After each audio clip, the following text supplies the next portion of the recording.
Come in. Welcome. I'm E.G. Marshall. No one can ever forget the shock and horror of the first nuclear bomb produced by World War II.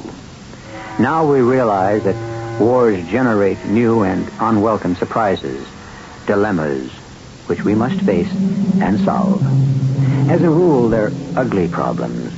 But there was a war in the not-so-distant future that sprang a bomb which might have been the salvation and delight of mankind if the top brass had known how to handle it. Our mystery drama, Now You See Them, Now You Don't, was written especially for the Mystery Theater by Alfred Bester and stars Robert Dryden and Leon Janney.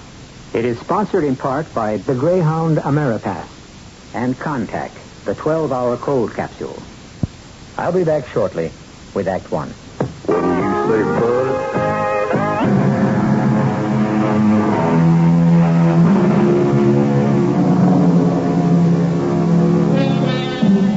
Professor Harry Scrim is serving 20 years hard labor in Alcatraz, which was reactivated for the conscientious objectors to World War V. This is his story to tell because Dr. Scrim solved the mystery of the fantastic bombshell which burst on the Western world in the year 2175. This one wasn't the last war or the war to end wars. They didn't even call it WW5. No, it was, quote, the war for the American dream, end quote. General Harp invented that slogan and repeated it over and over again. My fellow Americans, this great nation of ours is not fighting for money or power or conquest. We are fighting to bring the American dream to the free nations of the world. There are fighting generals, political generals, and public relations generals who have to sell a war to the consumer. U.B. Harp was a great salesman. My fellow Americans, we are fighting solely for the American dream. We are fighting for the American meaning of civilization, for art, for poetry, for culture, for the only things worth fighting for. The American dream is the better things in life, which must not disappear from the free world. Oh, he sold the war for the American dream, and we fought. General Harp asked for 10,000 intercontinental missiles. 10,000 were delivered to the enemy, and the enemy returned the compliment. Most of our cities were destroyed. New York, Chicago, Los Angeles, St. Louis, Washington. Thank heavens we moved the government to Colorado. Cleveland, Atlanta. Most of the pride of America. But we can't despair. That's not the American dream. Yes, General Harp. Get me 1,000 mining engineers. 1,000. Yes, sir. Brief them. Their mission to design and supervise the construction of 100 underground cities. Yes, General Harp. Are we going into hiding? Never. We will carry on as before. I also require 500 sanitation experts, 500 managers, communication chiefs, and personnel specialists. Yes, General Harp. Excuse me, sir. Yes, what is it? I've been relaying your requests by telex as you ordered. Good, very efficient. The replies are coming in. Yes? Well, sir, the country doesn't seem to be able to meet your quota for technical experts. They don't know what to do. They don't, eh? I'll tell them. Book me for a speech to the National Association of American Universities tomorrow. These long-hair intellectuals need a lesson. The universities trained and delivered the hardened and sharpened experts that General Harp demanded.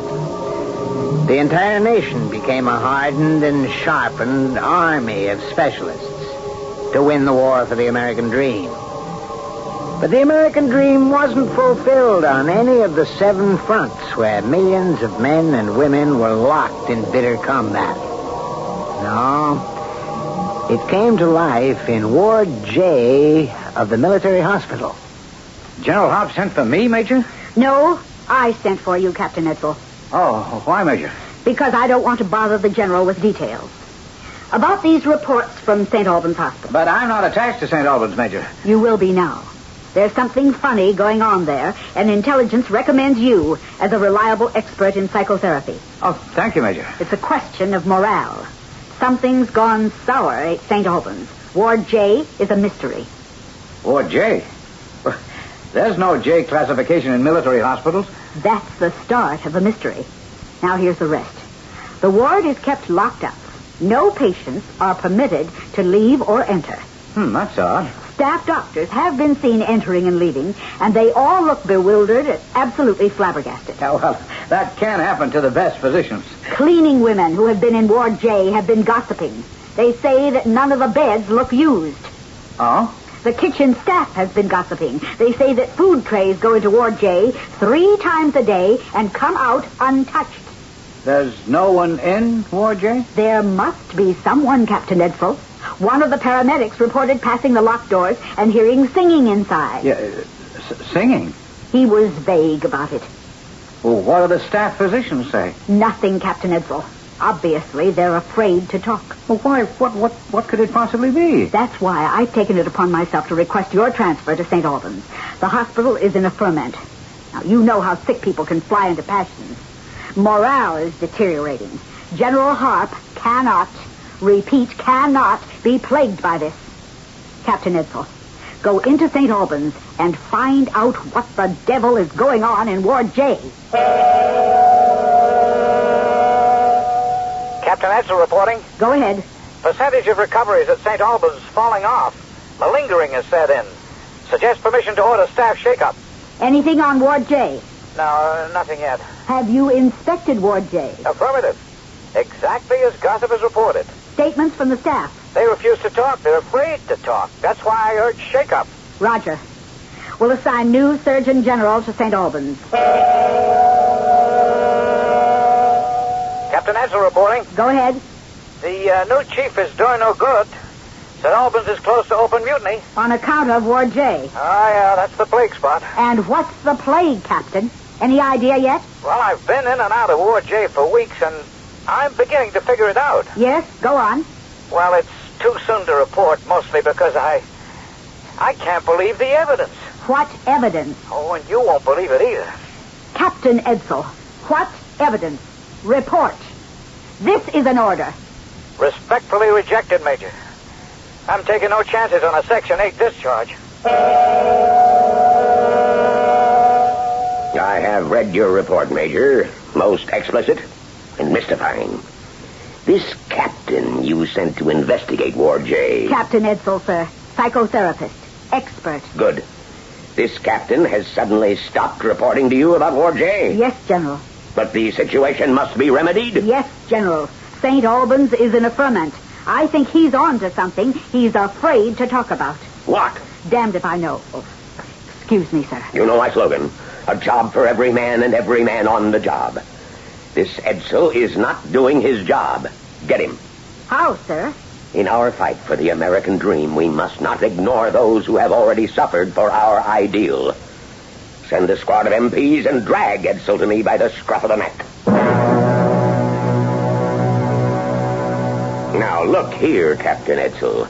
We're all of us tools today, hardened and sharpened to do a specific job. You know my motto, a job for everyone and everyone on the job. Yes, General. Now, the Major sent you into St. Albans to find out what is going on in this Ward J, which is getting the hospital uptight. Yes, General. All of a sudden, you cut off communications. Why? Well, sir, no one will believe me. Let's take it from the top. Are there patients in Ward J? Oh, yes, sir. 10 women and 14 men. Then it isn't a spook ward like the reports are saying. No, sir. All right. So they've got these 24 crocs in Ward J. Their job's to get well and go back to the fight. The hospital's job is to get them shaped up. Why the morale fuss? Well, sir, because St. Albans keeps the ward locked. I know, it's in the reports. Why? To keep the patients in, General. Keep them in? What do you mean? Are they trying to bust out? Are they dangerous, violent, or something? No, sir. They're not violent, not dangerous. Then why? I'm afraid to tell you, sir. I'll make it easier for you. What about that J classification? I checked with a filing expert from the medical corps, and there is no J classification in our hospitals. From A to I takes care of all war wounds. Left arm amputees, right arm amputees, left leg, right leg, radiation burns, busted gut, crunched heads, and so on. Oh, yes, sir, I know that. Then what's the J class? Well, sir, you see, the staff invented the J class for something special. They're shock cases. Blanked out, almost catatonic. Slow pulse, slow respiration. You've examined them? Oh, yes, sir, as often as I get the chance. What the devil does that mean? Wait a minute. So, let me just explain. See? They don't eat and they don't sleep. Never? Well, not in this hospital. Never. And why don't they die? I mean, you can't go without food and sleep. We don't know, General. They just disappear, sir. Vanish. They disappear? Right in front of your eyes? Yes, sir. Now you see them, now you don't. I mean, they disappear with a kind of a pop, like a cork being pulled out of a champagne bottle. And now you know why we're afraid to report it. Good Lord. Oh, I've seen it over and over again, sir. They'll be in Ward J, sitting on a bed or standing around making the strange noises that shock cases make. One minute you see them, and the next minute you don't. Sometimes there's 24 in Ward J, and other times none. They disappear and reappear without rhyme or reason, General. I don't believe you. They disappear, sir. They disappear. No one will believe you. General, they disappear. All right. At ease, Captain. Bring me 3 cases and prove it. 24 men and women in Ward J of St. Albans Military Hospital. All shock casualties of a future war. They disappear and reappear with the pop of a champagne cork, without rhyme or reason. If this brand new combat injury of World War V has any meaning, what is it? Act 2 may tell us. Dad, you know what I'd love? A Singer sewing machine. For what? You were born in blue jeans. But, Daddy, it's on sale. Look, it has a free arm for sewing necklines and blouse cuffs. Blouses. Maybe you'll even make dresses. I haven't seen your legs since you were 3. Right now at our Someone Special sale, you can get a stylus machine by Singer for just $199.95. Daddy, how do you like the dress? Oh, you look too terrific. Why can't you wear jeans like other little girls? Price is optional at participating dealers. Remember the first pickup in your life? You were probably just a kid, and the truck was probably a dull blue, had big round fenders and rode like a stone. You loved it. Well, your GMC dealer can rekindle that love of truck in you with GMC pickups that can be luxurious like the family car and do things no car can. It was fun once, get trucking again with a GM.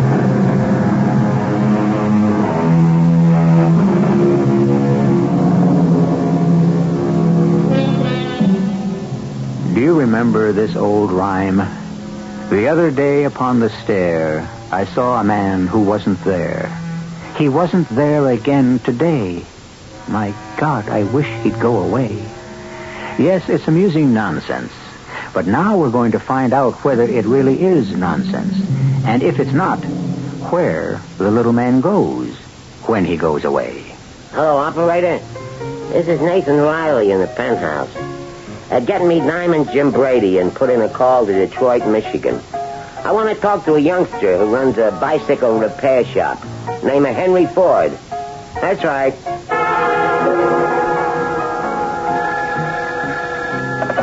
Hello, Jim? It's Nat Riley.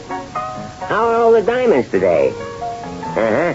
Listen, Jim, that $10,000 I'm betting on Gentleman Jim against John L. Sullivan, I want to parlay the payoff. What? I want to win, all right. Getting me down for the short end of the Truman-Dewey election. Uh-huh. I'll take Truman for president at 7-5 against. Yeah, I know. I'm always taking the short end, but they always come in, don't they? I'm also taking Notre Dame over Army. And bet the Mets to take the pennant and the series. Right, Jim. Bye. Love to all the diamonds. Come in, it's open. Breakfast. Just wheel the table out on the terrace. Thanks. Hello? Oh, the Detroit call to Henry Ford? Put him on. Hello, good morning, Henry. You don't know me, so I better introduce myself. My name's Riley. Nathan Riley, and I'm an investor. Yeah, that's right.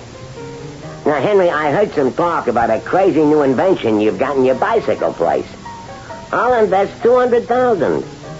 Yes, you heard me, $200,000.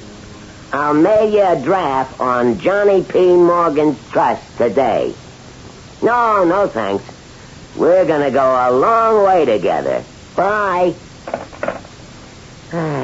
This is the life. It's great here. Just great. What a difference from St. Albans. I really ought to go back to the ward for a last goodbye. I'm going to miss some of those other poor crips.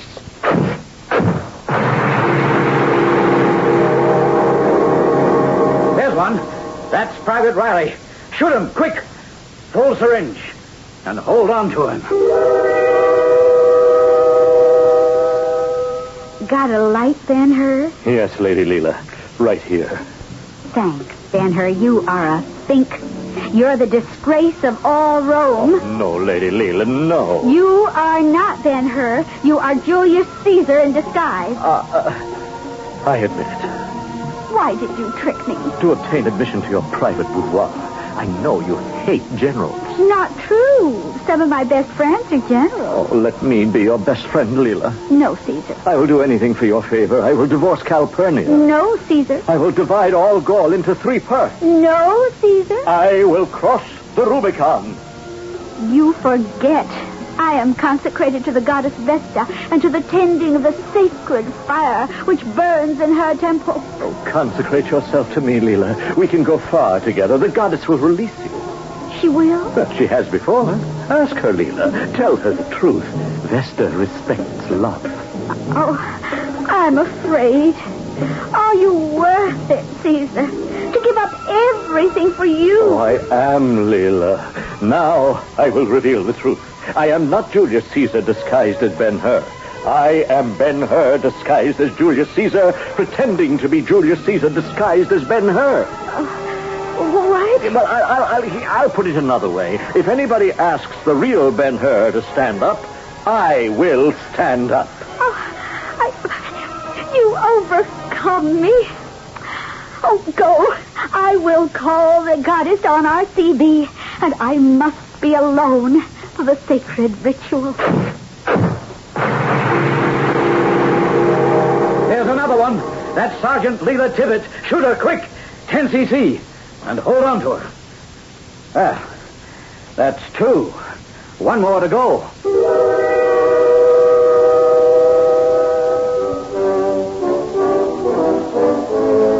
I can say no more, gentlemen of the house.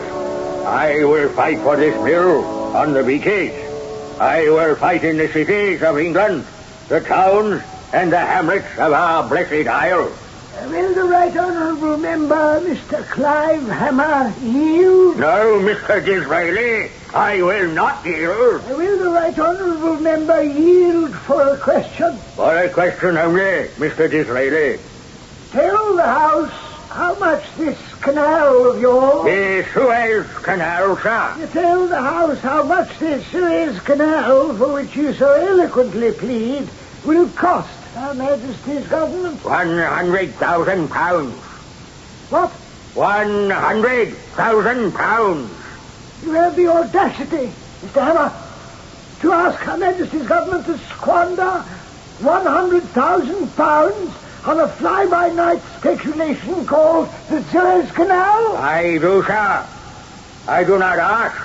I demand for England, this happy breed of men, this little world, this precious stone set in a silver sea. We must own the Suez Canal. Well done, Clive. Bravo! Thanks, Mr. Disraeli. Your heckling came at just the right moment. But the House, entirely on my side. Yes, it did. I admit it, without false modesty. I am a brilliant politician. You are the greatest of us all. No. I'm not your equal. I shall be Prime Minister to Her Majesty someday. But you will always be the real power behind the throne. You flatter me, sir. I only pay just you. Now, how about grilled bones at Tattersall's? My Rolls Royce is waiting outside. Oh, Mr. Disraeli. Another treat like the ones we had when we were schoolboys together.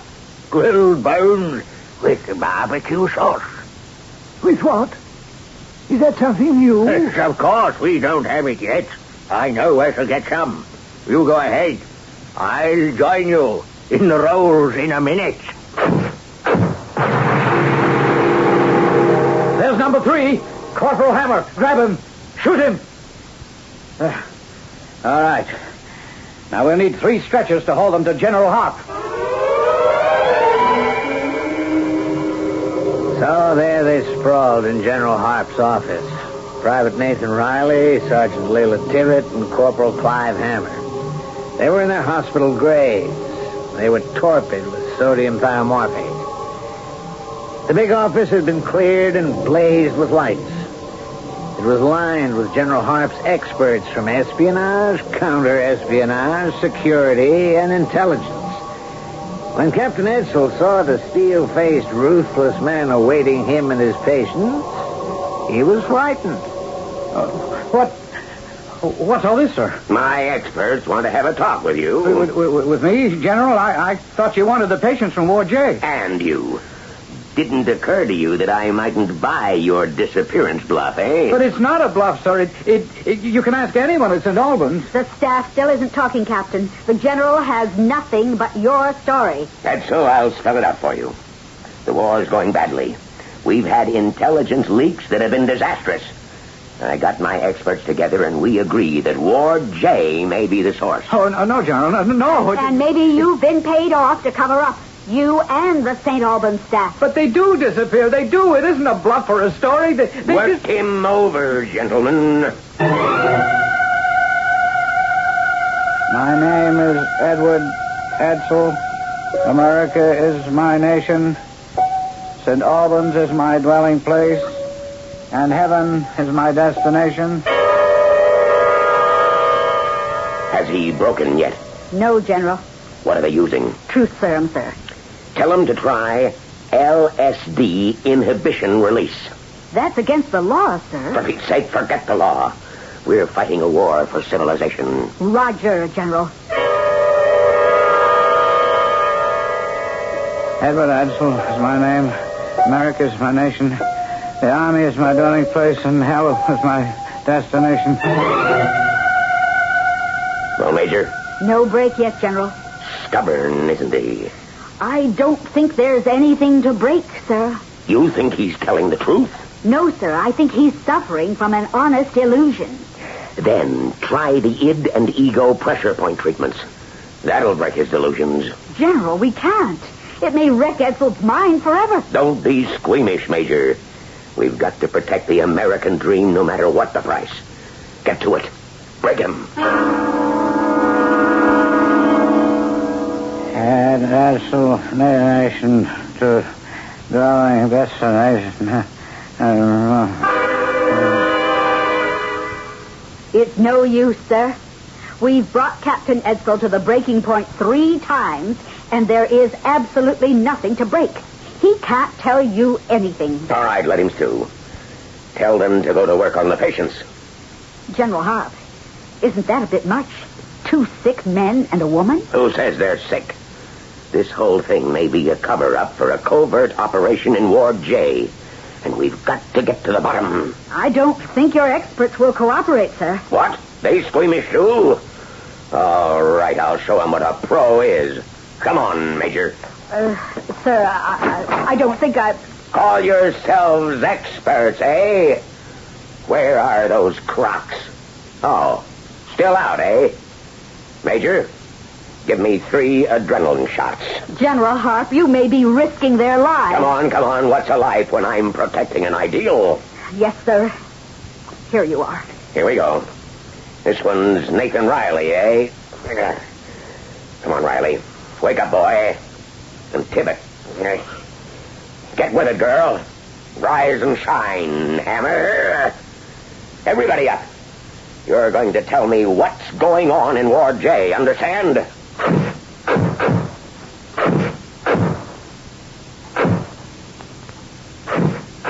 Good Lord. Captain Edsel was telling the truth. Captain Edsel, are you awake? Yes, sir. General, you saw them. You saw them disappear. I did. Captain Edsel, I apologize. I wish to do the handsome thing. Colonel Edsel, this is a field promotion for a discovery over and above the call of duty. You have just won the war for the American dream.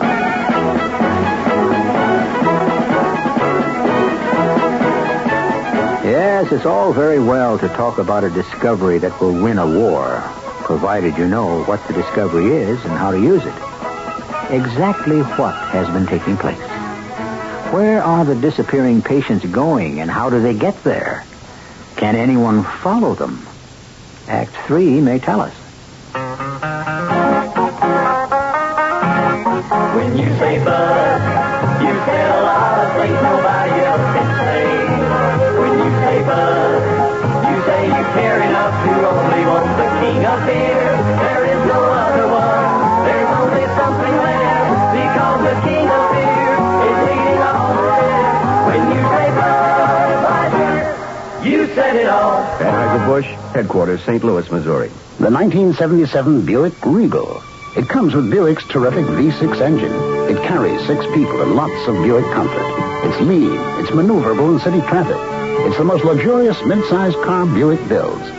Yeah, this new Regal is pretty much everything a car should be, except for one thing. It isn't yours yet, but it can be.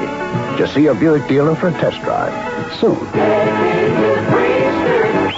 Just about everyone. You know all about diamonds when you know about sales. Sales is the diamond store. You don't buy diamonds every day, so let sales show you the way. 'Cause we know what you're looking for. We're the #1 jewelers the whole world round. But we're people you know, your hometown diamond store. We know diamonds and you know us. Sales is the diamond store. We're people that you know with a name that you trust.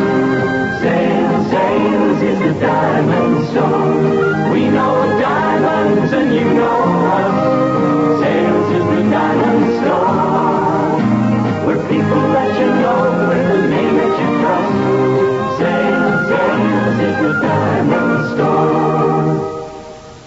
You know, all airline fares to Jamaica are basically the same, and we all have gleaming big jets and good pilots. So what's left? What's left is what happens on board. And on board Air Jamaica, Jamaica happens. Feeling good on Air Jamaica. Reggae music recorded at the source, a free bamboozle, our own special concoction, a fantastic fashion show of all the latest island creations. Stewardesses who can tell you secrets about Jamaica that girls from Tallahassee, no matter how helpful, just wouldn't know. What we have that sets Air Jamaica apart from any other airline is Jamaica. On Air Jamaica, we give you a lot more than just a plane ride. We make you feel good all over. Ask your travel agent about Air Jamaica's special holiday packages.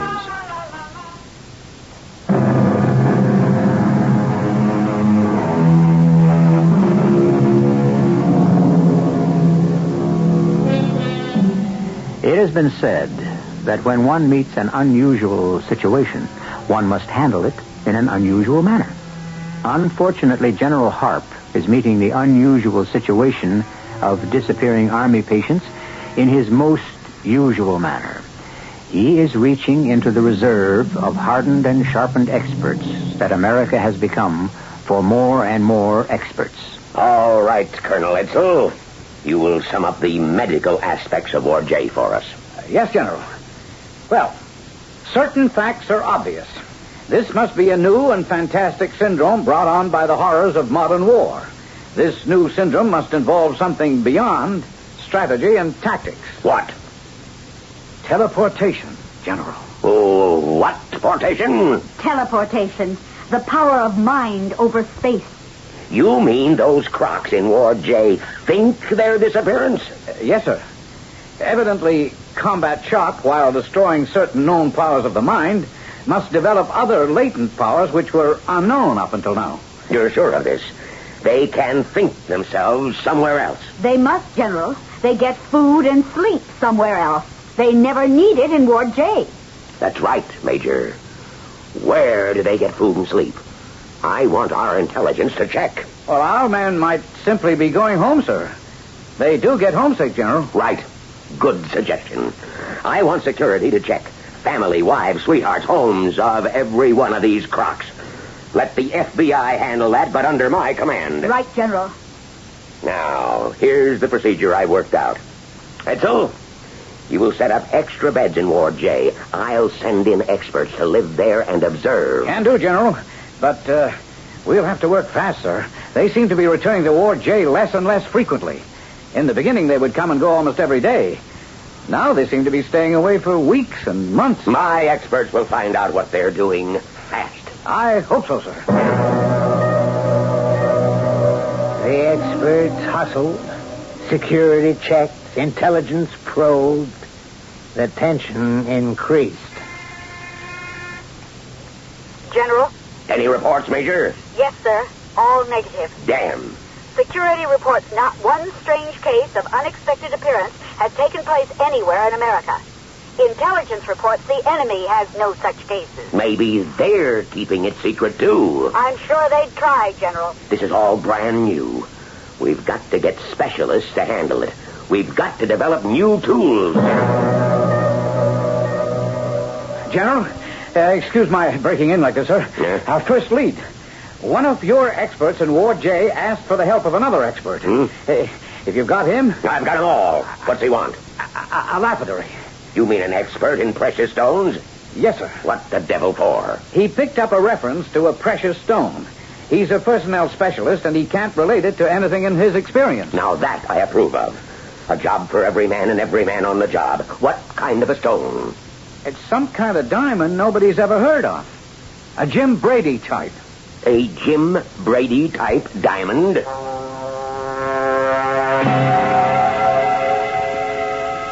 General, we've got it.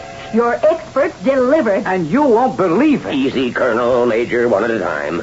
What have you got? The archaeologists identified Jim Brady at once. Diamond Jim Brady. The Diamond was a nickname. Yes? He was a historic person who'd been famous in little old New York sometime between Governor Peter Stuyvesant and Governor Fiorella LaGuardia. That's ages ago. Who'd the name come from in Ward J? Private Nathan Riley. And where'd he get it? We don't know. He's not a former history student, is he? No, sir. I'm afraid to say this. There's no way he could have gotten it except if... If what? Well, if it's something bigger than teleportation. What could be bigger than teleportation? Time travel? Time travel? You mean that's where they're going to? Somewhere back in time? Yes, sir. They're going somewhere back in time. How? How? We don't know, General. And maybe that's why they're not coming back. They like it better there. You mean time travel is here? Not discovered through expert research by qualified physicists? Oh, no, sir. It's come as a plague, a disease of the war, a combat injury to ordinary man. Do you realize the colossal significance? We could send an army back in time and win the war before it started. We could protect the American dream of poetry and beauty and art from barbarism without ever endangering it. Yes, sir. If we could find out how they do it. That's the point. Those crocs can't communicate the secret of the miracle. It's for us to find the key. We'll need advanced specialists, a cerebral mechanist, a cyberneticist, an autonomist, and a first-rate philosophic historian. They'll go into Ward J, and they won't come out until they've learned the technique of time travel. The first three experts were easy to draft from other war departments. But there's some trouble locating a first-rate historian until Alcatraz cooperated with the Army and released me, temporarily, from my sentence.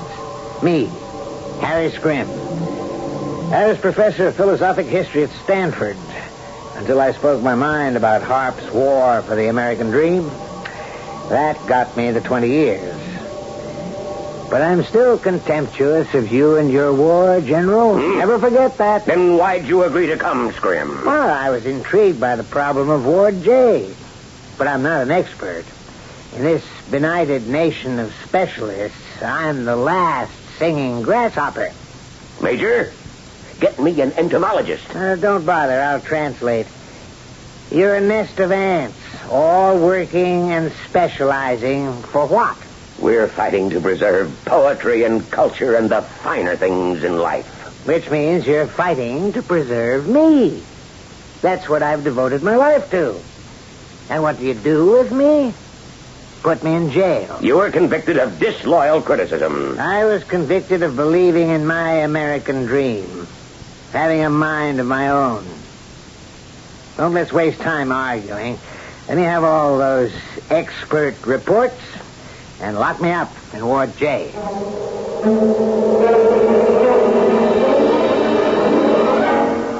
I've got to talk fast, General. You're running out of time. All the while I was in Ward J, only 3 came back. They're all disappearing for keeps. Go ahead. I want to give you the clues to something so fantastic, it'll need all your fine edge to cut into it. Now listen. Nathan Riley goes back in time to the turn of the 20th century. There he lived the life of his fondest dreams. He's a big-time gambler, friend of Diamond Jim Brady. He wins money because he always knows the outcome of events in advance. Such as? Truman to win the election for president. Corbett to win the heavyweight title from John L. Sullivan. He makes money investing in an auto company Henry Ford is starting. That mean anything to you? Not without a sociological analyst. All right, more clues. Leela Tibbet escapes into the Roman Empire, where she lives the life of her dreams as a Vestal Virgin plus a femme fatale. Every man adores her. Julius Caesar, Savonarola, the 20th Legion, Ben-Hur. Well, you see the fallacy? No. She also smokes cigarettes and uses a CB radio. Well? Clive Hammer escapes into 19th century England, where he's a member of Parliament and a friend of Benjamin Disraeli, who takes him out in his Rolls Royce for spare ribs with barbecue sauce.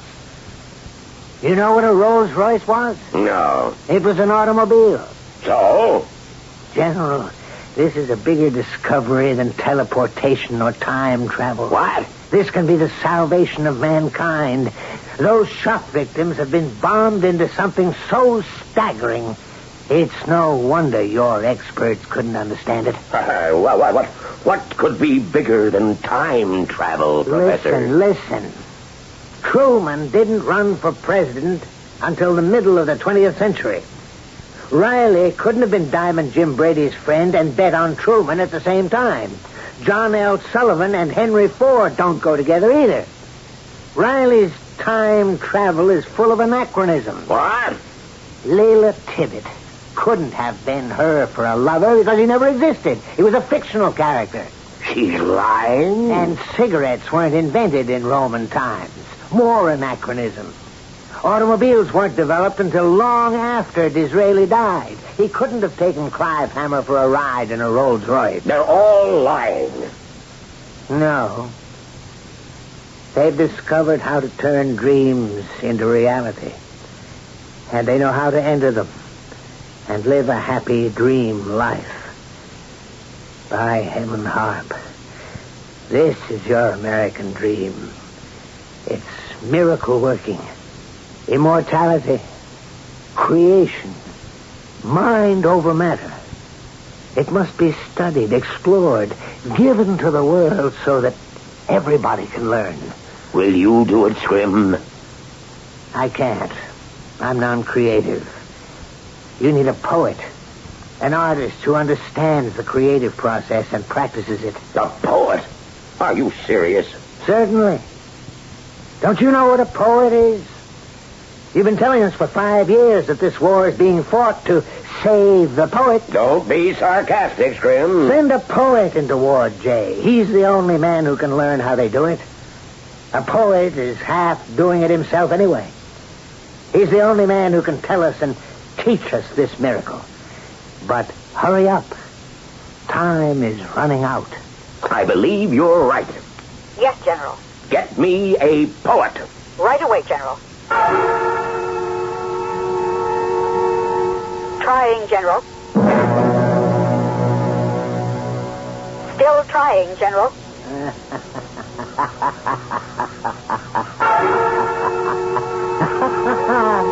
Attempting to locate your poet, sir. Still locating your poet, General. Bound to be a poet somewhere, General. There used to be lots around. That's right. Used to be. What are you laughing at, Scrim? If you'll be patient and wait, General. Sure, wait, General. Wait, you sad fool. Wait. Wait for your poet.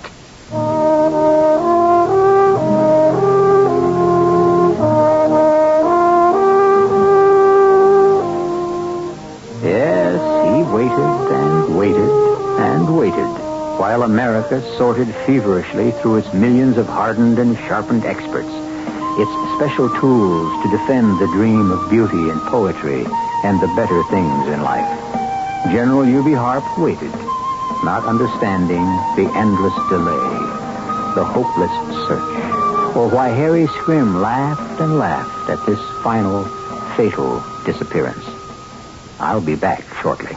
Now, a warm Christmas message from Scrooge. Flying home for the holidays?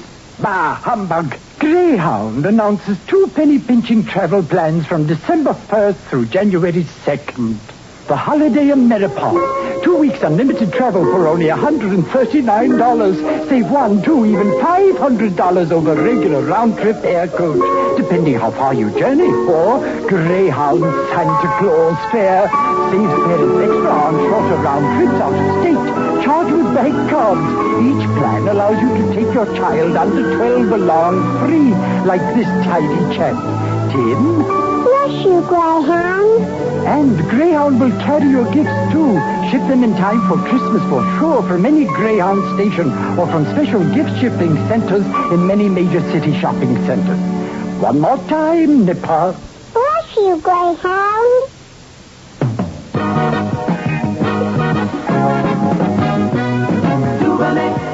Any day, anyway, what you say? Hey, Dubonnet is a really special drink that started over in France, but you can enjoy it right here. Straight up, on the rocks, or mixed with your favorite beverage. Dubonnet before lunch or dinner, or whatever you got cooking. There's a drink you may not know about. It sort of whispers what those others have to shout. Dubonnet, anyway. A taste that's not too sweet. Oh no, it's not too tart. Girl, it's made for those who finish what they start. Dubonnet, any day, anyway, what you say? Dubonnet, a product of USA. Dubonnet Corp, New York, New York. Dubonnet, any day.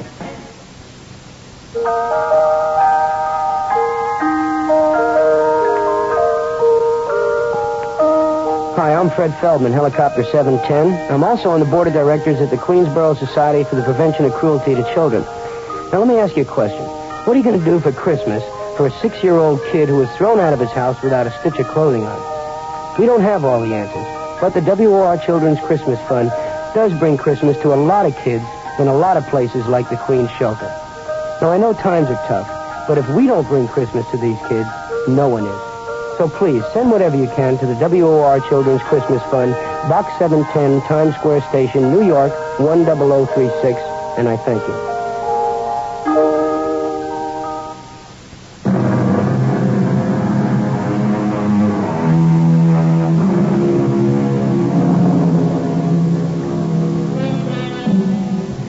No, it's not a happy story.